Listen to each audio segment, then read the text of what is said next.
But again, I want to say, it's not coming up. Okay, there we are. Again, I want to say welcome to everyone that's here tonight. Saturday Night Live, Life Recovery Ministry. And it is life recovery because life is messy. And we're going to be talking about a really kind of a messy part of life. Our topic tonight, step 10, I'm going to read it real quickly, is we continue to take personal inventory, and when we were wrong, anybody here ever been wrong? Wrong, promptly admit it. Anyway, that's part of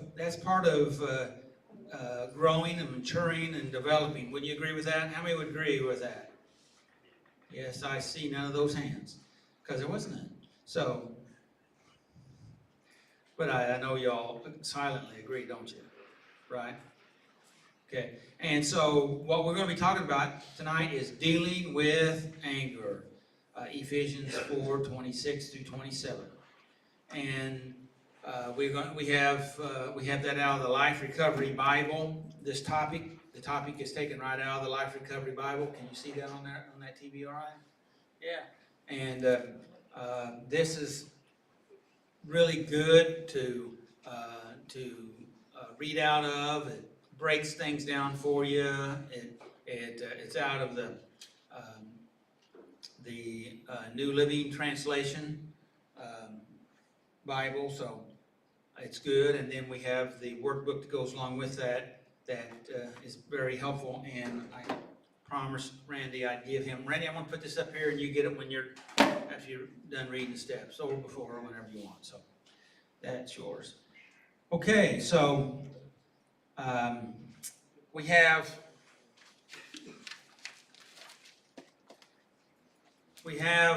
bracelets here, and these are what we call clean time bracelets. It's what we recognize and celebrate your clean time.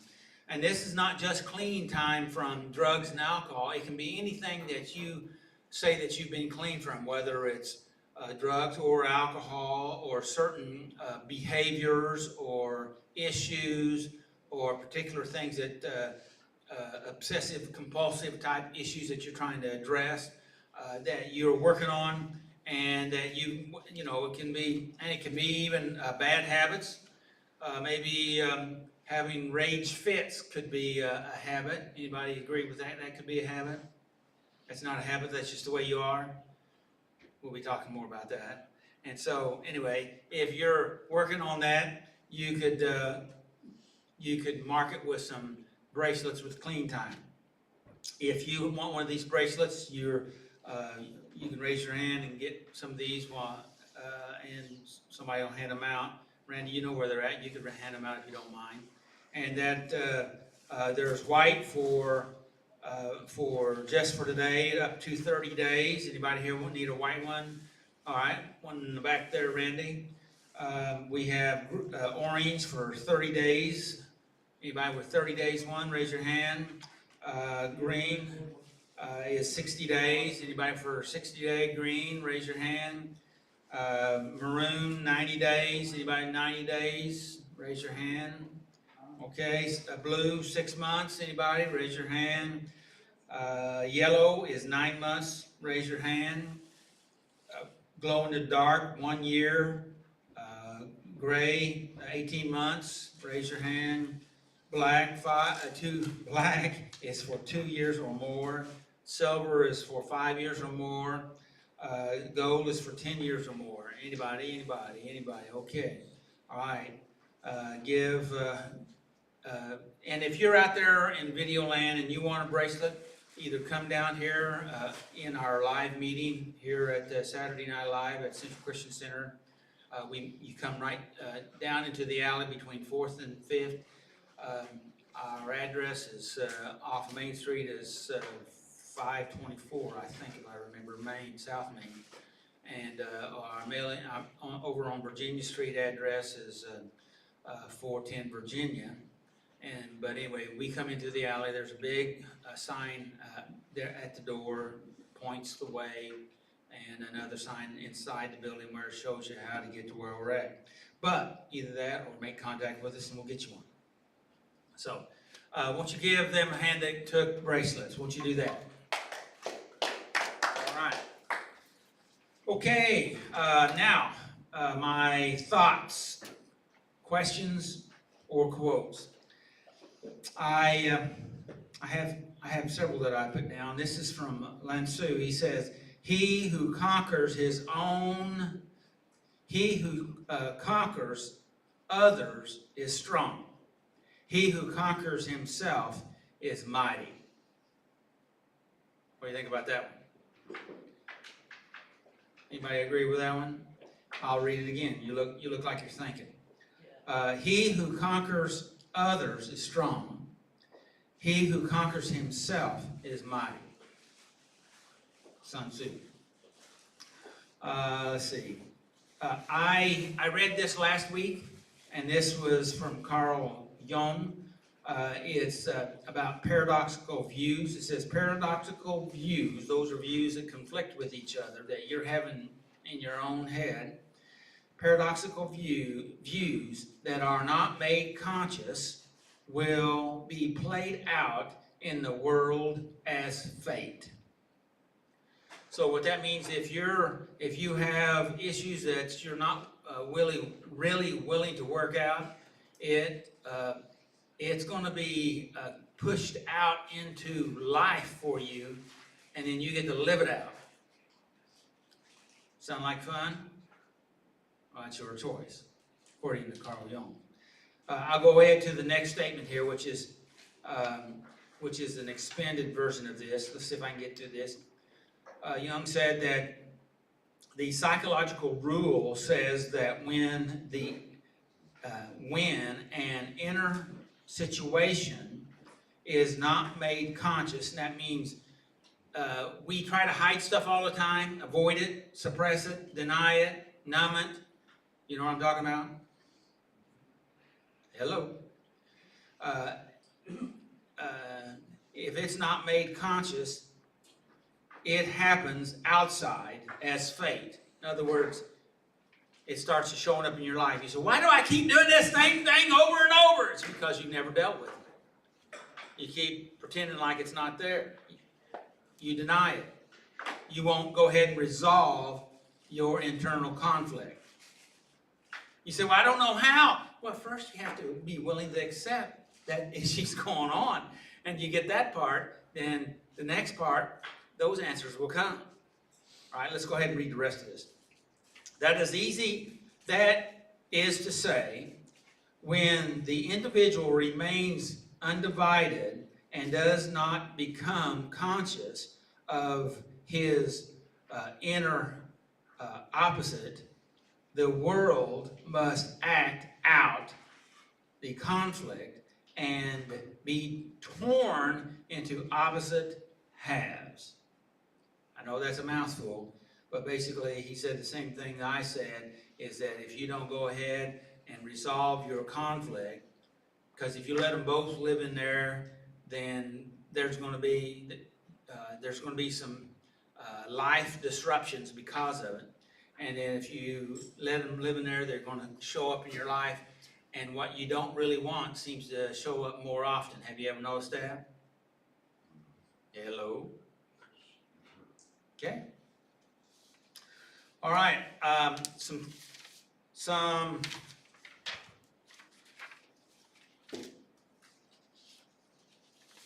Where's that at?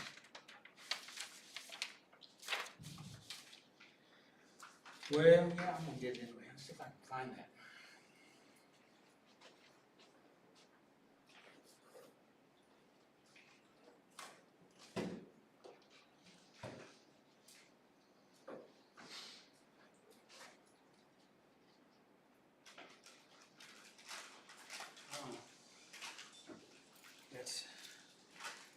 It's gone.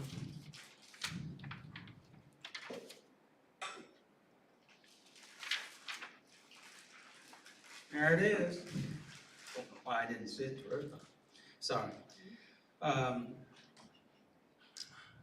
All right, a couple of quotes that I'm going to read because I'm going to refer to them later, and I have talked about them before. And the first one is Epictetus. He says that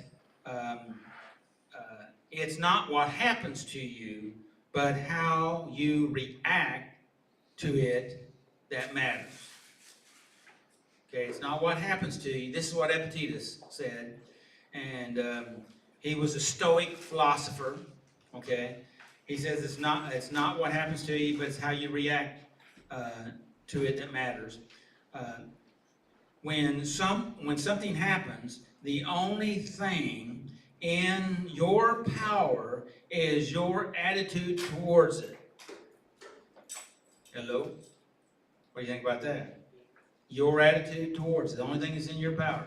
Okay? Not what they're doing, but what you're thinking about, because that's going to affect what you do.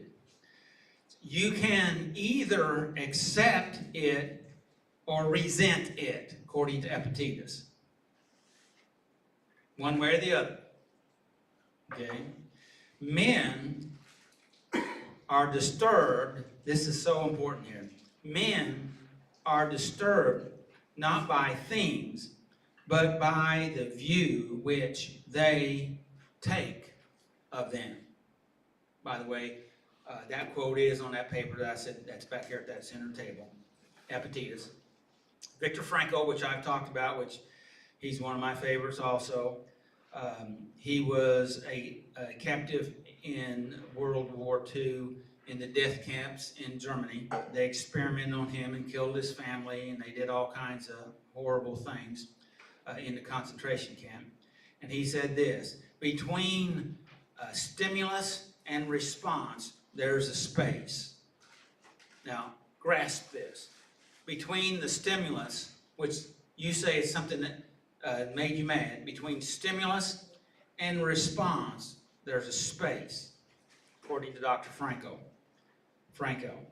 He says that between stimulus and response, there's a space. In that space is our power to choose our response. You get to choose. In our response lies our growth and our freedom. What do you think about that? We've talked about that before, but we're going to be talking about that in relationship to dealing with anger tonight and the 10 tips to tame your temper. Okay? All right, so Randy, are you ready to read? Yeah. Okay, come on up, Randy. And Randy's going to come and he's going to read the 12 steps for us tonight. Thank you, Randy, for doing that. Welcome, Randy. Is that about where you need it? Yeah. Okay.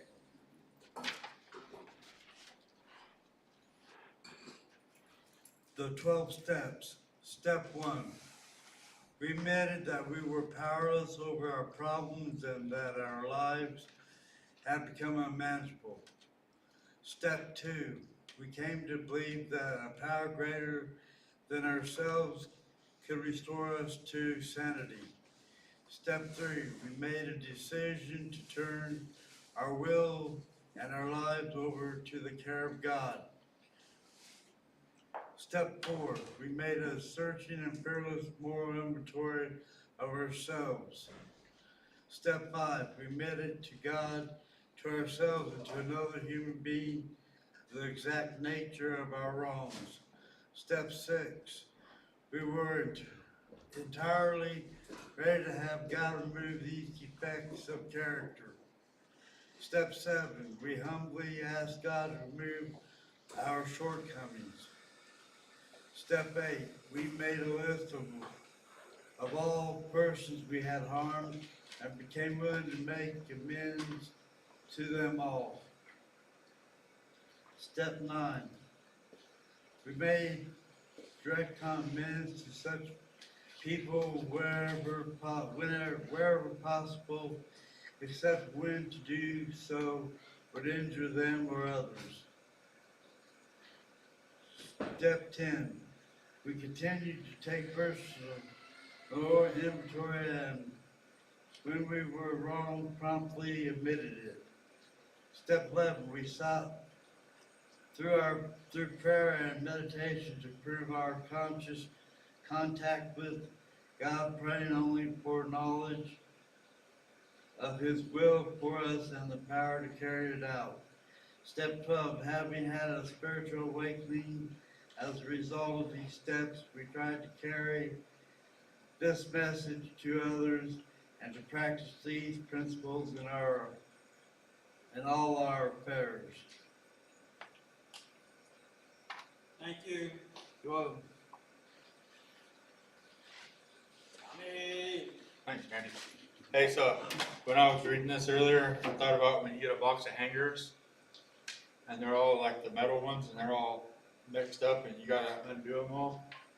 So I thought about this as dealing with hangers.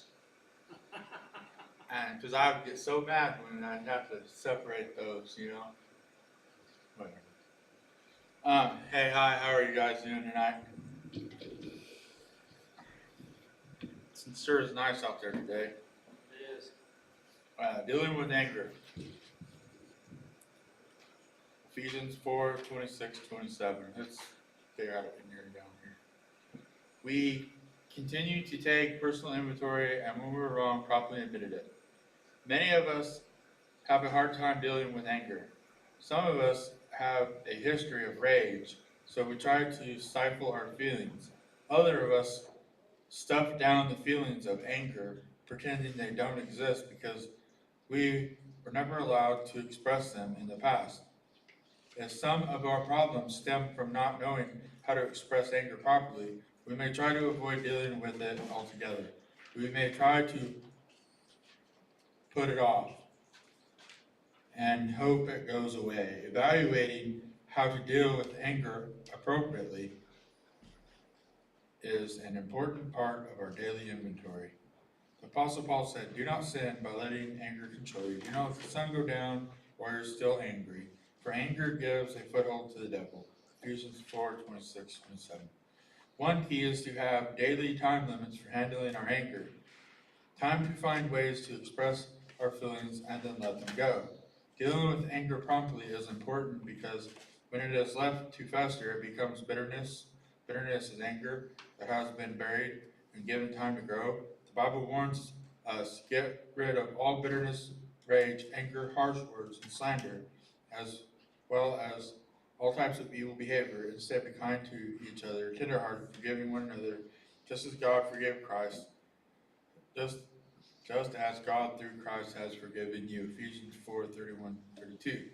Alcoholics Anonymous teaches that we should never allow ourselves to become too hungry, angry, lonely, or tired. We can help accomplish this by promptly dealing with our anger when it occurs. I don't need to go with time limits or timeouts or You don't? no. Like that part says give yourself a proper time. I can't put a time limit on it. When I'm mad at something and I'm angry, I just gotta run its course sometimes. And I have to be careful not to not behave correctly, but I'm still gonna be angry. I've just learned how to deal with it differently. Well, the idea here is that you allow yourself to process, and that's what it's talking about, taking the time out, giving yourself space to process it, which is basically what you said. Well, for people that are very active doing lots of things, they probably need to set time limits, but for someone like me, I'm always by myself. I mean, this is the most people I'm around in a week, normally. So it's like, that's where I kind of get the, like, I feel like I'm constantly been on a timeout since all summer. Oh, hello, goodbye. There's another phone on the floor. But does it make sense? Yes, I know what you're saying, and you know, we're all unique, we all work, we have to find what works best for us. Well, what I was thinking was, the other day when I was looking at some of this stuff and the questions, I was like, maybe I need to add some new things into my life, like learn some sign language or, you know, learn another language or do something so that I don't have this time for, what do they call that, stinking thinking? Yes. Yeah. And I thought, you know, that would be something positive, you know? Yes, it would. Because when I get angry, I get hungry. Yes. Yes. and then I make a mess, and I don't want to clean the mess up from making the food. Yeah. And then I wake up in the middle of the night, and I'm like, well, I better clean half of it at least. Yeah. So I guess that's kind of like my time, setting the time aside to go, okay, I was mad when I made that. It tasted pretty good. I didn't clean my mess up. So that could kind of be my time out to deal with it. That would be one way of looking at it, yes. In my strange way of thinking, yeah. There's some questions here. What is my first response when I'm angry? Facial expressions and body language change. And making a mess. Making a mess. Lashing out. I act up. I might get a little more vocal. Back in the day, I got physical, very physical, with people and objects. If you had it and you liked it, and I didn't think you loved me the right way, and you treated me poorly, then I broke your favorite doll. You know, I've learned not to do that no more. Why? It's not nice. It's not a proper thing to do. I don't want people coming in my house and breaking my stuff. So I can't say this. I've learned when I'm angry. If I'm gonna break something, don't break someone else's stuff. Go break something of your own. Well, that would be one step better. Well, then I learned to stop breaking all my stuff. Yeah. How was anger dealt with in my family? How did my mother deal with anger? My father. Which pattern do I follow? Well, my mom used to say I'm like my dad. My dad says I'm just like my mom. So, I don't know. What do you say? I'm a little bit of both of them. I mean, I hope I am. They're my parents, and the way that they both had a lot of hatred in their heart for stuff, And I've learned I don't want to be old and wearing an anger mask, like my dad is now. He's so angry. He says he has a right to his anger and has to a little bit of his insanity. And I thought about this. Life's too short. We don't know how much time we have left. So it's like, I try to use my time not to be angry. That's an interesting picture you threw out there about wearing an angry mask. Yeah, because I noticed with like my dad, I could say one little thing, and all of a sudden he's like, "Oh yeah, yeah," and you're like 2 seconds ago he's screaming about something, So it's like, "Oh hey, yeah, I'm back." It's like I notice myself do that too. I'll be so mad, and someone will come around the corner, and it's someone I've missed for like a long time. I'm like, "Oh hey, hi," and they're like, 2 seconds ago you were like cussing us out. Now, so is anger a feeling, emotion? It's an emotion. And you can have a feeling attached to it also. Yeah, like something that was identified in therapy was that when I'm angry and manic, that it's almost having like a meth high. Yes. I feel like I'm on drugs. Because you are. Yeah, because You my have brain's. adrenaline and even Cort- cortisol Yeah. and all kinds of different. Yeah.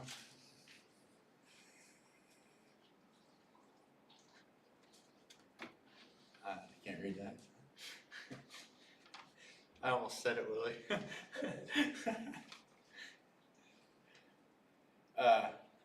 When I'm angry, can I promptly admit it? So I've been angry and people are like, get over it. And it's like, now I'm angry at them for telling me to get over something they don't. It's like, I don't know. I apologize to people when I'm supposed to.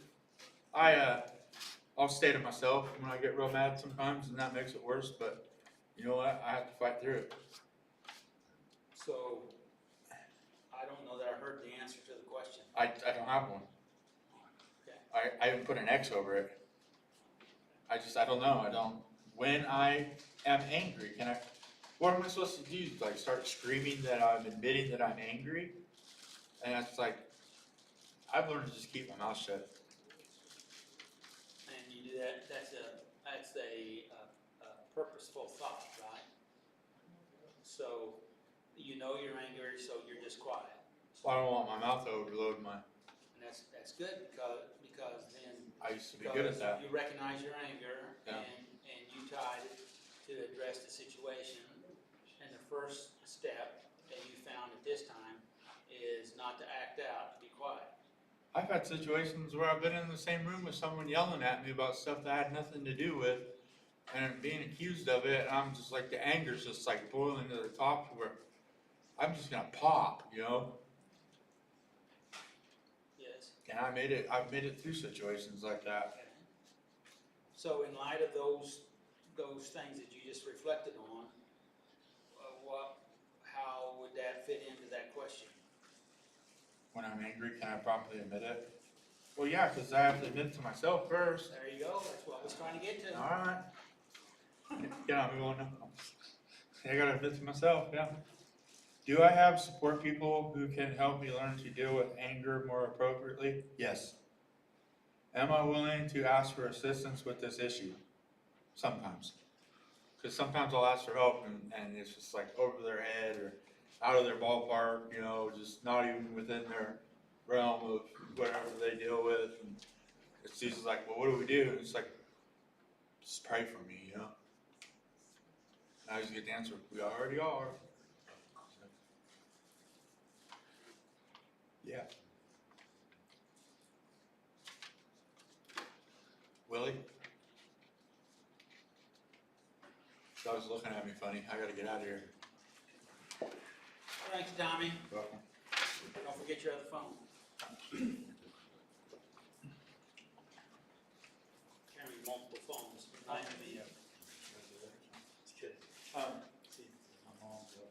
Dealing with anger. Anger is a Get into the mic, please. anger is a self-driven feeling, I believe. You cause it, you're the only one that feels it. No one else cares about it. So basically, you're just trying to deal with your own hatred, and you gotta deal with it before it deals with you. Because it's gonna hurt you more than the simple fact that you're mad about at the time. Guy cut you off in traffic. He don't care that he done it. Who's the one complaining and he can't even hear you? So, you're gonna have to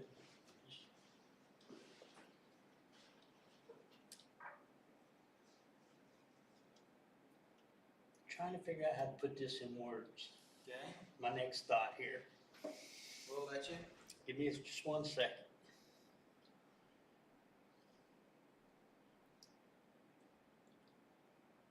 If I am getting angry and I'm getting ready to lash out, the person that I'm going after, 9/10 of the time, don't even have a clue why it's happening.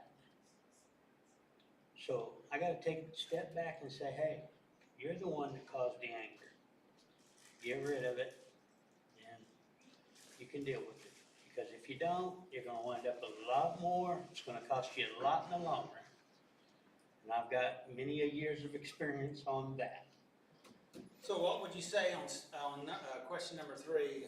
When I am angry, can I promptly admit it? Me now or me then? What's your reflection on that question right now? I think, yes, I can promptly admit it. I can tell myself, hey, you need to watch what you're gonna say. You need to step back and take a look. Now, back then, no, I couldn't. Because I didn't care back then. So, you gotta picture what you're caring about the most and focus on that, and that will.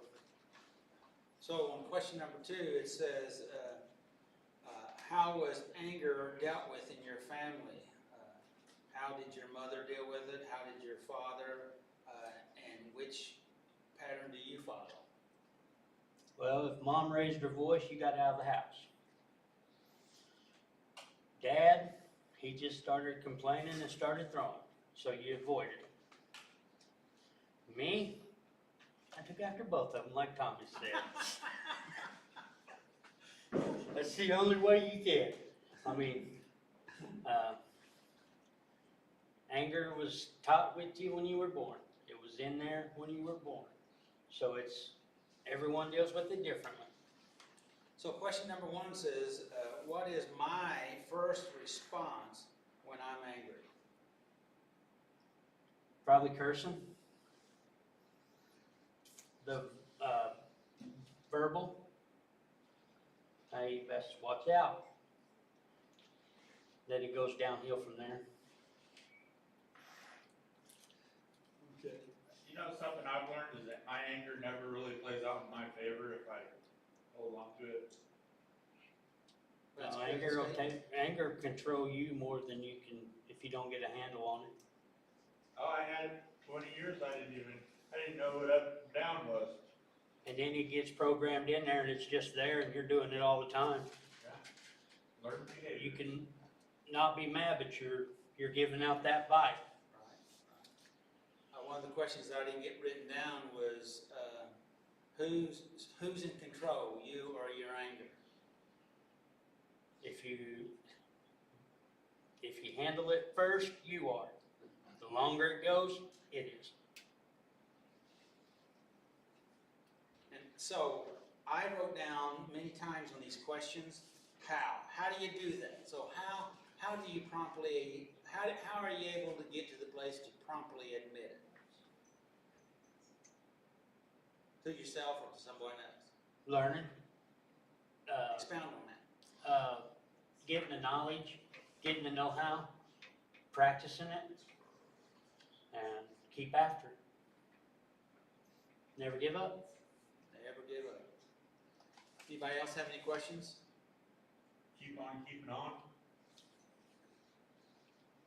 That don't go to sleep on your anger thing. Yes. With me always being at home and stuff the last few months, it's like I have this thing where I can't go to sleep unless I stay up till the sun rises, and then I'm up 2 hours later. But the body, I wondered, looking at this stuff, I was like, am I angry? And it's like, haven't been as active, so. But I have to check myself sometimes, because I can be just having a normal life, all of a sudden realize I've been angry for 2 weeks, That's good. So how do we find out if we're angry? I just have to take a look back on the events of my life in the past few days or weeks and look and see where I might have picked up some anger, and then just kind of put it off to the side, and then it pokes me every once in a while and says, hey, Thank you, brother. Well, I want to talk about that just a moment before I get into my other stuff here, and that's how do we find out where we're at? How do we find out? That's what I just asked, right? How do we find out? Inventory. There you go. Taking the inventory, and that's what this is all about here, is taking a personal inventory. And what is a personal inventory? Asking yourself, how am I feeling? Why am I awake? What's going on? What's going through my head? What's keeping me awake? What's troubling me? That's inventory, right? That's good, Tommy. It's inventory. So we need to take personal inventory. So what would be if we are not admitting that we're angry when we're angry, and that's because we're not aware that we're angry because we're so used to it. Would you agree with that? Yes. So how do we find out? That's my question I asked before I hit the mic. How do we find out? By what Tommy said, by taking the inventory. We need to ask ourselves the question, what's going on here? Why am I doing what I'm doing? Why am I feeling what I'm feeling? And in fact, even if you'll just do a body scan, mental, physical body scan. Do what? where do I feel it? Where do you feel it? How am I feeling? What does, because actually, we are able to oftentimes get in touch with our emotional or our feelings quicker because it's in our body, okay? Because our body's talking to us, all right? Our body's talking to us what's going on in our emotions and in our brain, all right? So what we need to do is we seek and you'll find. Anybody ever heard that before? Yes. And so we have to take that inventory. And you say, well, I'll know when it finally is clear to me. Yeah, a lot of people end up in some really dark places because they didn't take time to find out what was pushing or driving them. Do you know what I'm talking about? Okay. Because some of your first statements there out of the book talked about we maybe have a history of rage and we push things down, we stifle them, we try to turn them off, we try to avoid them, we try to deny them. Does that sound familiar to anybody? And then after a while, we don't even have to try to avoid them and deny them and push them down. We automatically do that. We hide them from ourselves. And just because we turn off our cognitive awareness doesn't mean it's not working us over. And it's gaining speed. And then we have to go into oftentimes unhealthy coping mechanisms to deal with it. Acting out in rage, being angry, being violent, using drugs, alcohol, sex, gambling, violence, cutting. We could just go on and on, right? We don't need to go on and on. And and one of the techniques that they talked about was HALT. They didn't, Tommy didn't use the word HALT, but that's the technique, and that's when you're hungry or when you're angry, which we're talking about angry, lonely is a big one, and tired. If we have those things pushing us around, they affect our brain and our ability to function, our emotions, and so if it's our brain and our emotions, then it affects our behavior, how we act, how we see things, how we react to things. If we have enough emotional endurance to go ahead and admit that I'm angry, or even admit or be willing to take an inventory. Does that make sense? Is that too much? Does that make sense? The scripture that Tommy already read out of Ephesians 4:31, he says, get rid of bitterness, rage, anger, harsh words, slander, all types of evil. That's great. That's great. All right. We all there. I don't think anybody doesn't know that, but I mean, if that's all we know, that's where we live, and that's what we live out of. So, what do? Well, we need the rest of the scripture here is you're replacing it with instead be kind to others.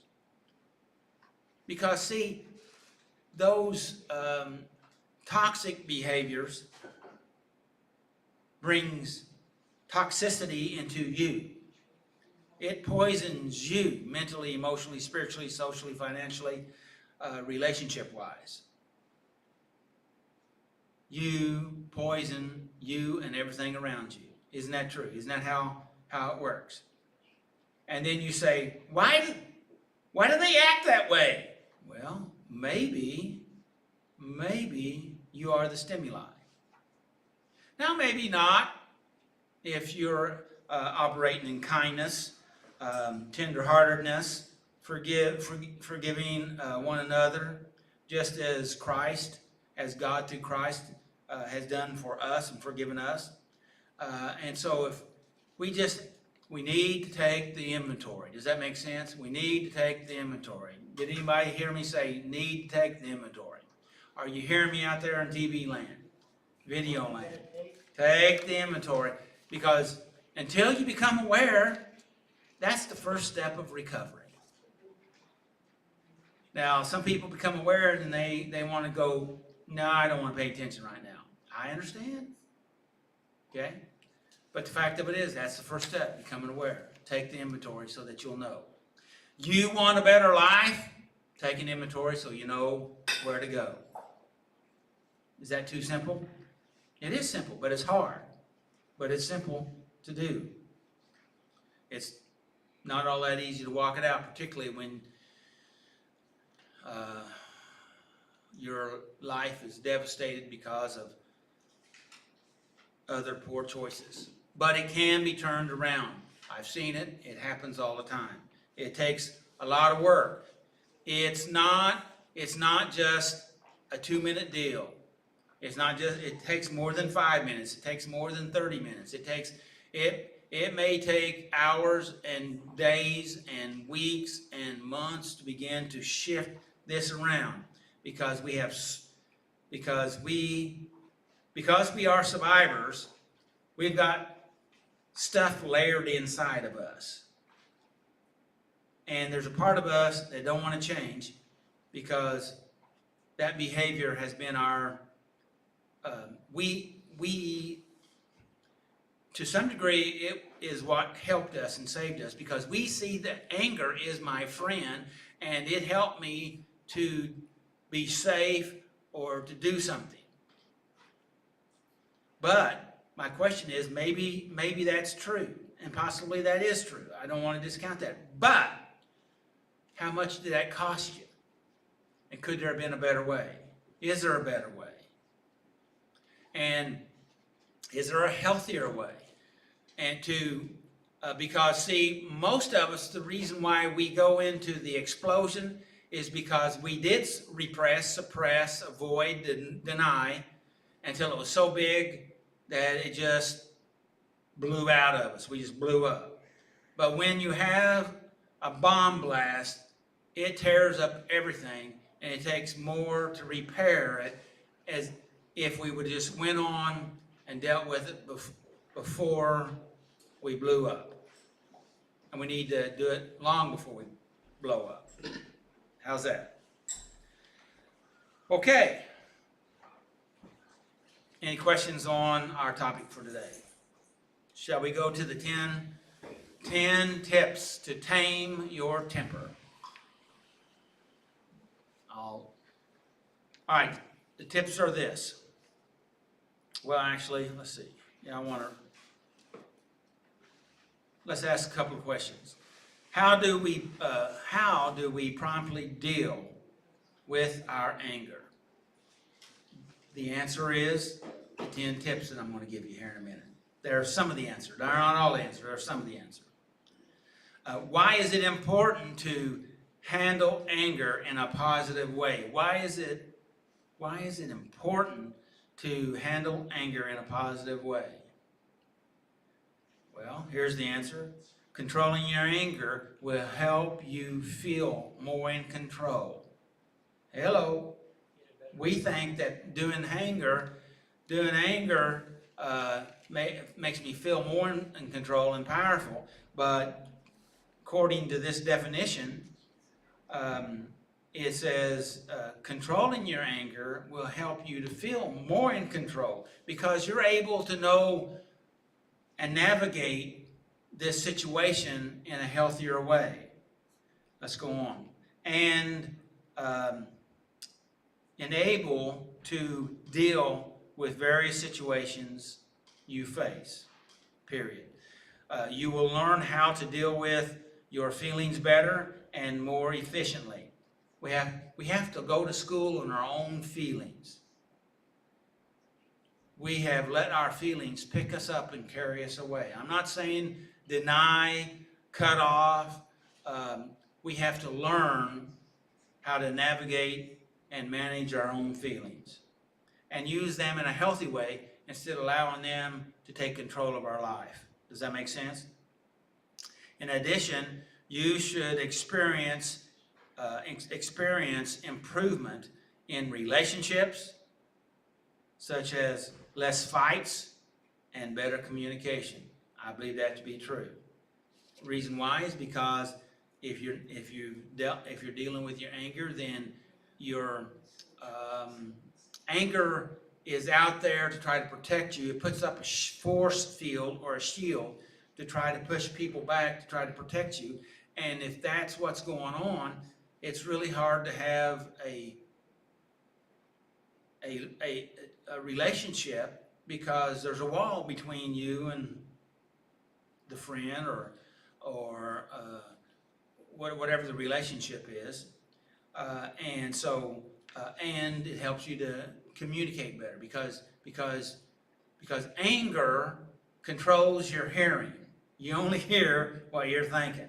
And so if you're not angry, then you can even listen to the other person. Would you agree with that? Yeah, okay.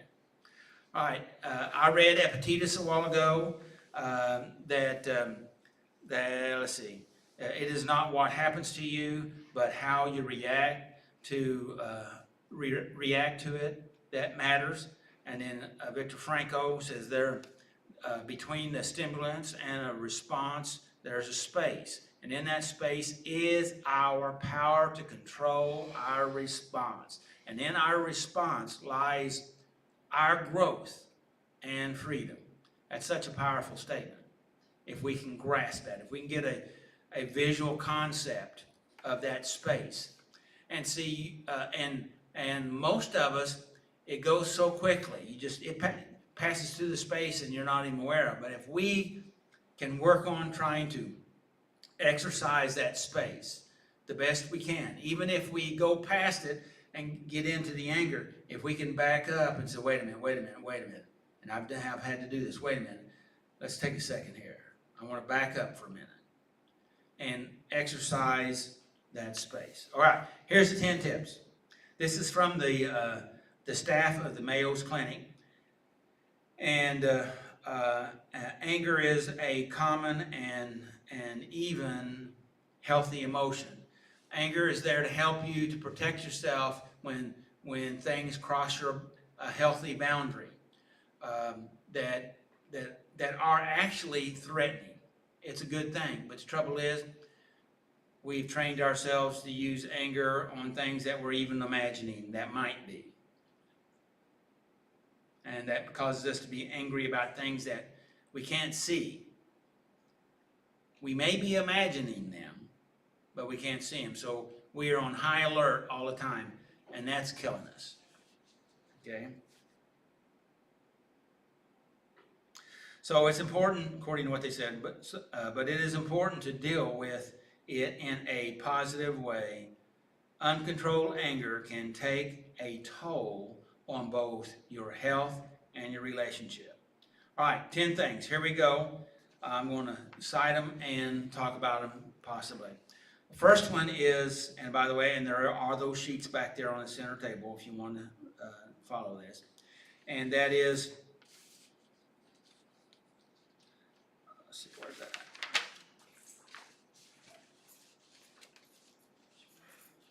Okay. Think before you speak. Willie talked about that and working on that. That's so important. In the heat of the moment, we'll say things that we will regret later. Would you agree with that? Once you're said, you can't take it back. They're hard to retrieve. They're out there, and they have a long life because they are out there. Take a few moments and collect your thoughts before saying anything. Okay? That's very important, particularly when you're in this transformation process. You're trying to do that. Your anger is, as I think you said a while ago, your anger, I've got this written on the top of my paper, your anger is your problem. It's not anybody else's. It's your problem. Number two, once you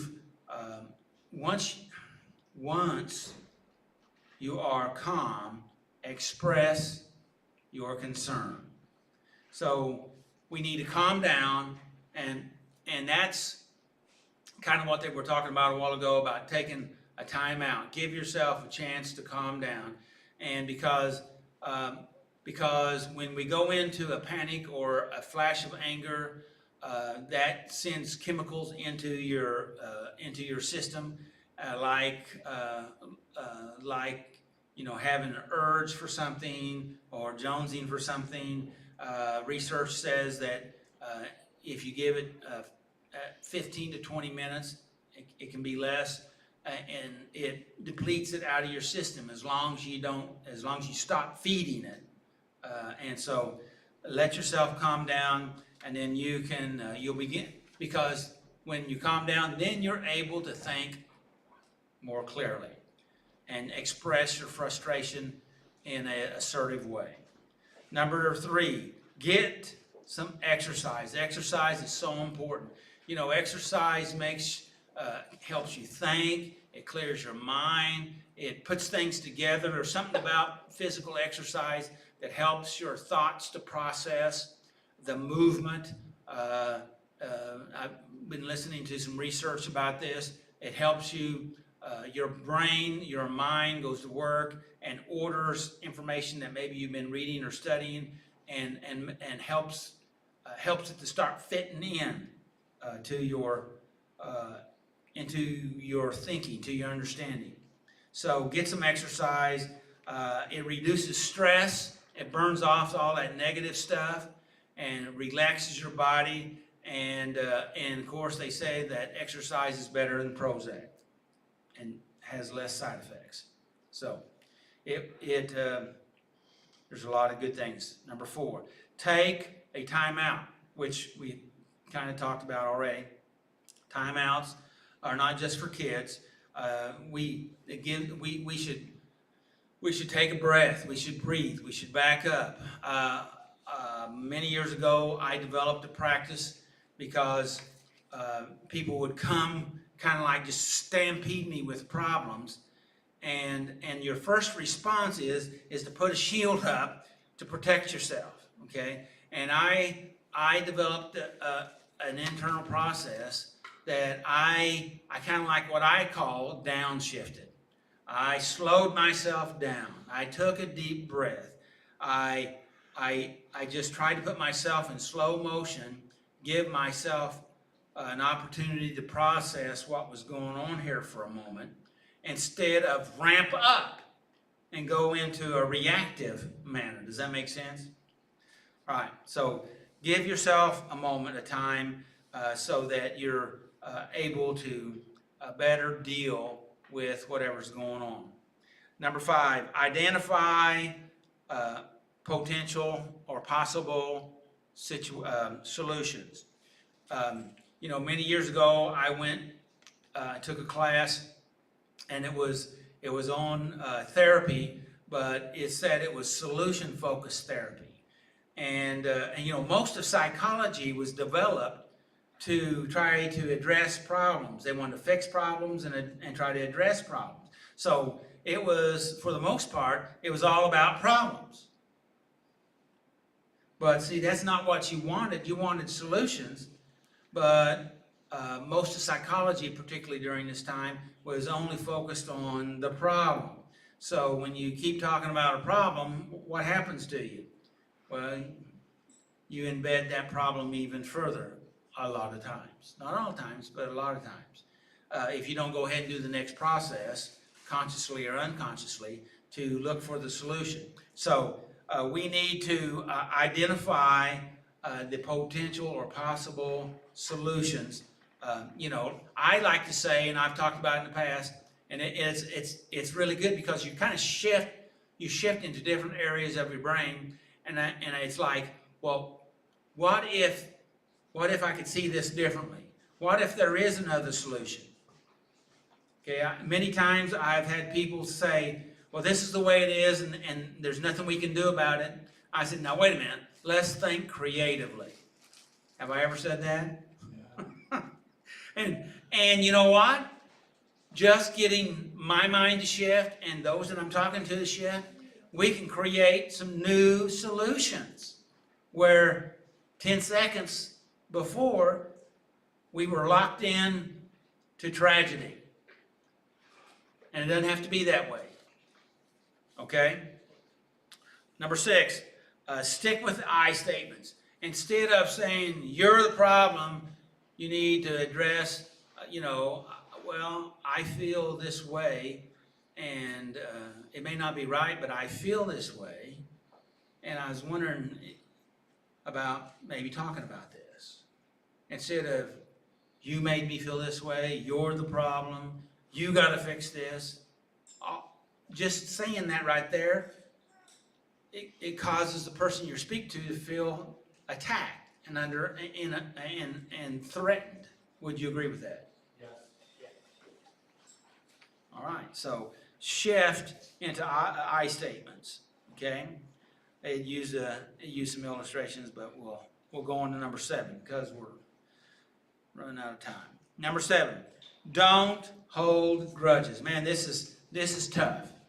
This is tough because we are raised to hold grudges. We've been taught, don't let anybody get away with anything. You pay them back. It's an eye for an eye, a tooth for a tooth. You hit me, I hit you back twice. And the thing of it is, nobody ever comes out on those situations. Have you ever noticed that? Hello? That's the reason why that's not what Jesus taught. And I know it's tough, but you know what? It's way healthier than holding grudges, because you're the one that's going to suffer the most if you're the one that's holding the grudge, because it's the poison that will eat you up. And you may not even know that you swallowed that poison. Forgiveness is a powerful tool. Forgiveness doesn't mean that what you did was right. Forgiveness means that I'm going to let it go, because it's not worth trying to prove something to you or try to make the situation different, because in essence it's killing me. Now, does that mean you should let wrong things go? No, we want to do our best, but the fact of it is, we have to balance it out here. And do you want to be right? And most of grudges isn't about right and wrong anyway. Hello, would you agree with that? All right. It's about, you offended me, or, you disrespected me, or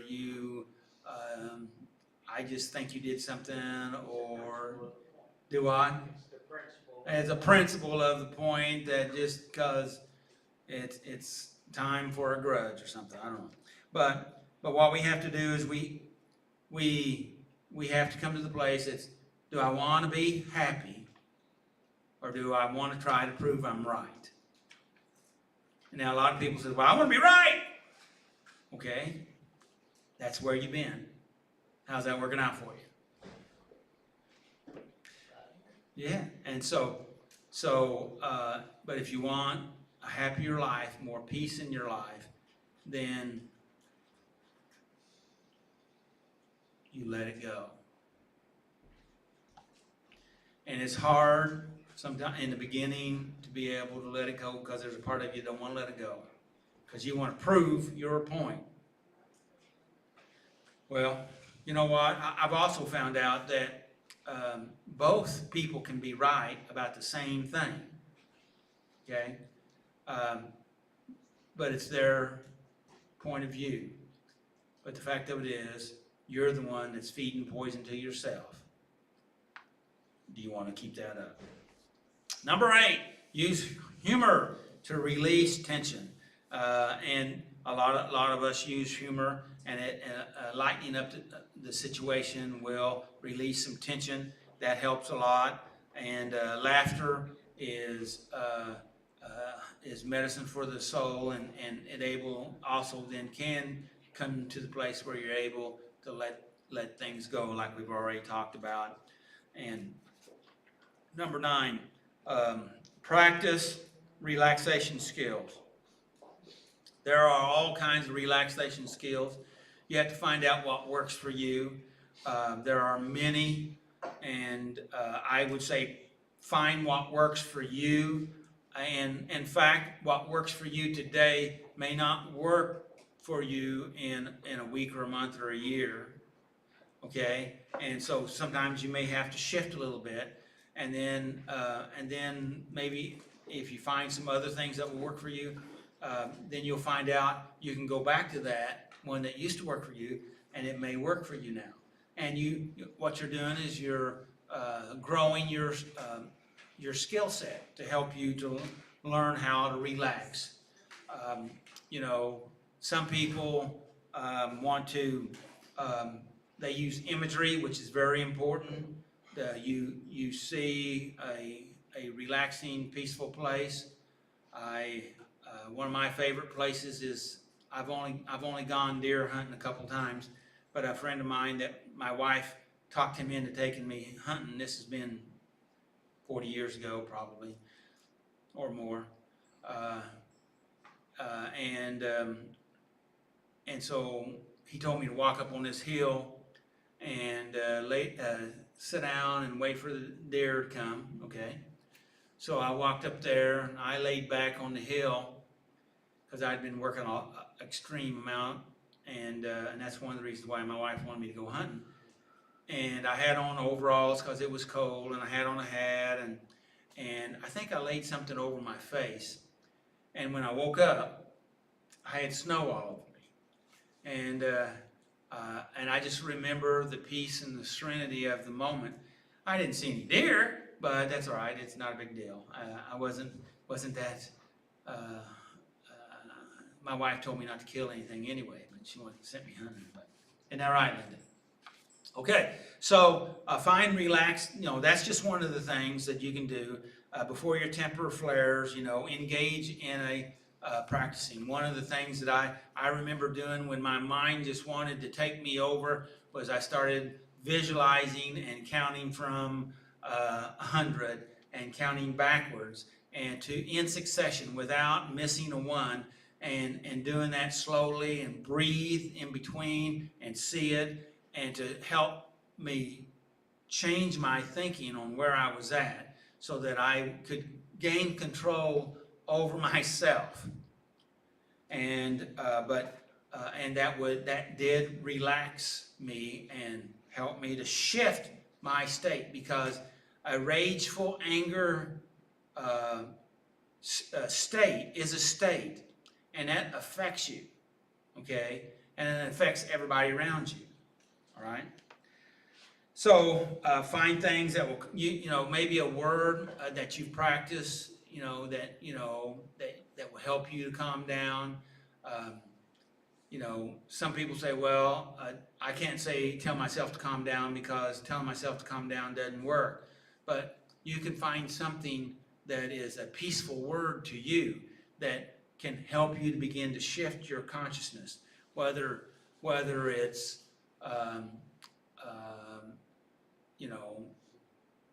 maybe praise God, or thank you, Jesus, or peace. I release this. Whatever works for you, because all of us are different, and what works today may not work tomorrow. But you have to look for that. And the main thing of it is if you're looking, you're helping you to gain yourself and learning skills, tools to help you to be in control so that you can be proud of your behavior and like yourself more instead of liking yourself less. Does that make sense? All right. See if there's anything in here. Oh, here's one that they said, take it easy. Sometimes it's breathe deep. Some is count to 10. Just whatever works for you. And if you go looking for some skills, then you can, they'll show up for you.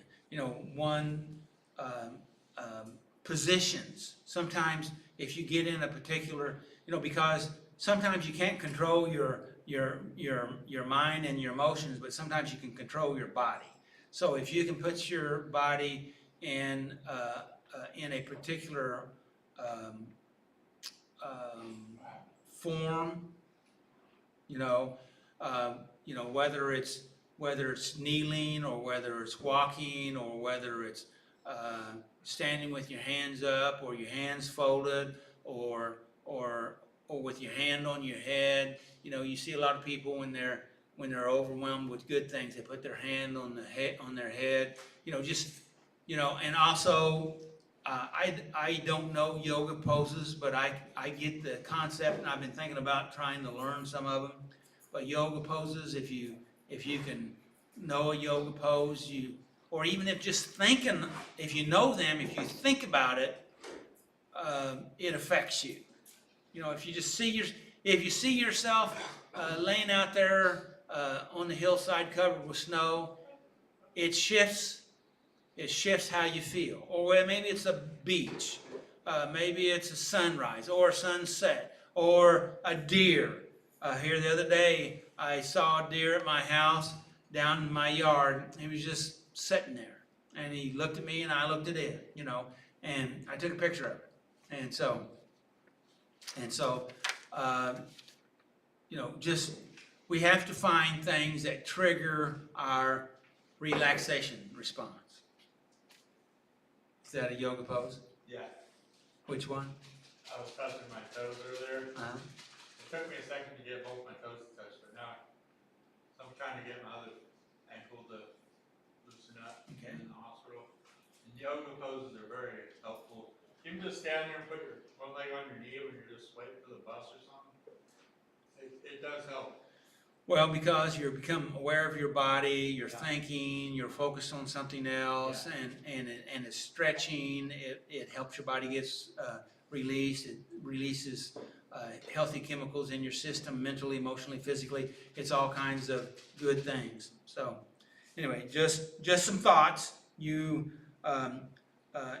If your anger seems to be out of control, it's because you have allowed it to be out of control, or you decided you wanted it to be out of control. Would you agree with that? Yes. And so and when it's out of control, you're going to end up doing things that you regret. Would you agree with that? Yes. Hello out there. Are you hearing me? You know who I'm talking to, right? So, know when to seek help, and when you're in a place, just attempting to call somebody, even if they don't answer, or even if they're not available, just doing that begins to break that tide of emotions, okay? Or, because if you call somebody that you think will be helpful, because then the next thing you do, you'll think about what they might say, and you can hear their voices. I have people all the time say, I hear you say this, and I hear you say that, and it helps them oftentimes in a difficult situation. And that's not trying to say, let me live in your head. I'm not saying that. I'm saying you have to give your conscious and your unconsciousness an opportunity to open up and pull from all these different things that are here, that some things that you heard. I've had people come up to me and said, you said this 20 years ago. I had somebody here walk up to me and says, that class we had 30 years ago, I didn't even know that I remembered all that, but I'm teaching a class now, and I'm teaching what you taught us 30-some years ago. And I said, well, that's great. That's great. So, it's your anger, and if you see it as a problem, which the scripture says, if you let it go into rage, you're given a foothold for the devil. And you may not believe that, but you just look at some of the things that you did when you were in a rageful state, and tell me that doesn't look like some of the devil's work. Messy. Yeah. You have to get out the vacuum cleaner and clean it up, Ron. A few times. Any comments before we close? Be good to yourself. Be your best friend, not your worst enemy. Okay? Anything else? May the Lord bless you and keep you. May His face shine upon you and give you His peace. And of course, always make healthy choices. And we'll be here next week. Come and bring somebody with you. You out there in TV land, internet land, come and be with us.